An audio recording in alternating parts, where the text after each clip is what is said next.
അപ്പൊ നമുക്കിന്ന് പൈനാപ്പിൾ ഉപ്പിലിട്ടത് കഴിച്ചാലോ? അതല്ലെങ്കിൽ പിക്കിൾഡ് പൈനാപ്പിൾ കഴിച്ചാലോ? പിക്കിൾഡ് പൈനാപ്പിൾ എങ്ങനെയാണ് തയ്യാറാക്കുന്നതെന്ന് കണ്ടു നോക്കിയാലോ? അപ്പൊ നമുക്കിന്ന് നല്ല ഉപ്പിലിട്ട പൈനാപ്പിൾ തയ്യാറാക്കാം.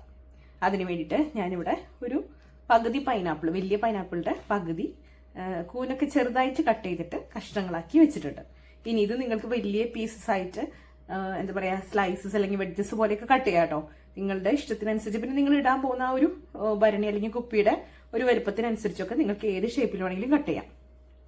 അപ്പൊ ഞാനിവിടെ ഇതുപോലൊരു ഭരണി എടുത്തിട്ടുണ്ട്.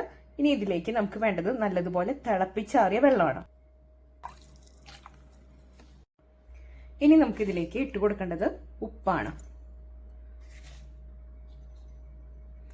ഒരുപാട് ഉപ്പിന്റെ ആവശ്യമില്ല കേട്ടോ. നമ്മള് പൈനാപ്പിൾ അല്ലേ ഉപ്പിലിടുന്നത്, അതുകൊണ്ട് മറ്റു പുളിയുള്ള സാധനങ്ങൾ, നെല്ലിക്ക അല്ലെങ്കിൽ ലൂവിക്ക, നാരങ്ങ, അതുപോലെ ഒരുപാട് പുളിയുള്ള സംഭവമൊന്നുമല്ല.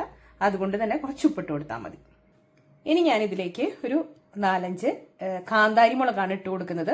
അത് നമുക്ക് ഞെട്ടിയൊക്കെ പിച്ചിക്കളഞ്ഞ് നടുവേ ഒന്ന് കീറിയിട്ട് വേണം ഇട്ട് കൊടുക്കാനായിട്ട്. അപ്പൊ പെട്ടെന്ന് തന്നെ പൈനാപ്പിളിലേക്ക് ആ ഒരു എരിവൊക്കെ പിടിച്ചു കിട്ടും. അപ്പൊ നമുക്ക് ഇതിലേക്ക് മുളക് ഇട്ട് കൊടുക്കാം. ഇനി കുട്ടികളായിരിക്കും ഇതിന്റെ ഒരു ബിഗ് ഫാൻ എന്ന് പറയുന്നത്. അതുകൊണ്ട് തന്നെ ഒരുപാട് എരിവായി കഴിഞ്ഞാൽ അവർക്കിത് കഴിക്കാനായിട്ട് ബുദ്ധിമുട്ടായിരിക്കും. അതുകൊണ്ട് അതൊന്ന് ശ്രദ്ധിച്ചിട്ട് വേണം നമ്മൾ മുളക് ചേർക്കാനായിട്ട്. ഇനി നമുക്കിതിലേക്ക് ഒരല്പം വിനാഗിരി ഒഴിച്ചു കൊടുക്കാം. ഇനി നമ്മൾ മറ്റു ഉപ്പിലിട്ട സംഭവങ്ങളിലൊന്നും ചെയ്യാത്ത ഒരു കാര്യം ഇതിൽ ചെയ്യുന്നുണ്ട്. അതായത് ഇതിലേക്ക് 1 ടീസ്പൂൺ പഞ്ചസാര ചേർത്ത് കൊടുക്കും. നമ്മൾ പൈനാപ്പിൾ ആയതുകൊണ്ടാണ് ഇതിലേക്ക് പഞ്ചസാര ചേർത്ത് കൊടുത്തത്. ഇനി ഇത് നല്ലതുപോലെ ഒന്ന് മിക്സ് ചെയ്യാം. നമ്മൾ നല്ലതുപോലെ മിക്സ് ചെയ്തിട്ടുണ്ട്. ഈ സമയത്ത് ഇനി ഇതിലെ ഉപ്പും പുളിയൊക്കെ ഒന്ന് ടേസ്റ്റ് ചെയ്ത് നോക്കണം. ഇനി നമുക്ക് ഇതിലേക്ക് നമ്മൾ എടുത്തു വെച്ചിരിക്കുന്ന പൈനാപ്പിൾ കഷ്ണങ്ങൾ ഇട്ട് കൊടുക്കാം.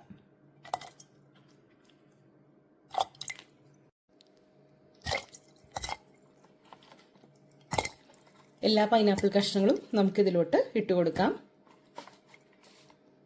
ഇനി എന്താ, നമുക്കിത് അടച്ചു വെക്കാം. ഒരു 2 ദിവസം കഴിഞ്ഞിട്ട് നമുക്ക് ഓപ്പൺ ചെയ്ത് നോക്കാം.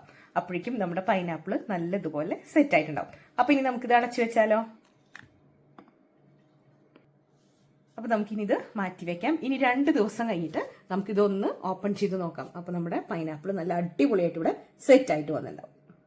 അപ്പൊ നമ്മൾ 2 ദിവസത്തിന് ശേഷം എന്താ നമ്മുടെ പിക്കിൾഡ് പൈനാപ്പിൾ ഓപ്പൺ ചെയ്തിട്ടുണ്ട്. ഇവിടെ ഒരു അസാധ്യമായ സ്മെല്ലാണ്, അതായത് നല്ല സ്മെല്ലാണ് കേട്ടോ. ആ ഒരു കാന്താരി മുളകിന്റെയും വിനീഗറിന്റെയും പൈനാപ്പിളിന്റെയും ഒക്കെ ചേർന്ന് അടിപൊളിയായിട്ടുള്ള ഒരു സ്മെല്ല്. അപ്പൊ നമുക്കിനി ഇതൊന്ന് ടേസ്റ്റ് ചെയ്തിട്ട് നോക്കാം. നമുക്കൊരു പീസ് പൈനാപ്പിൾ കഴിച്ചു നോക്കാം. നല്ല ടേസ്റ്റ് ആയിട്ടുണ്ട്. എല്ലാവരും ഒന്ന് ട്രൈ ചെയ്ത് നോക്കൂ.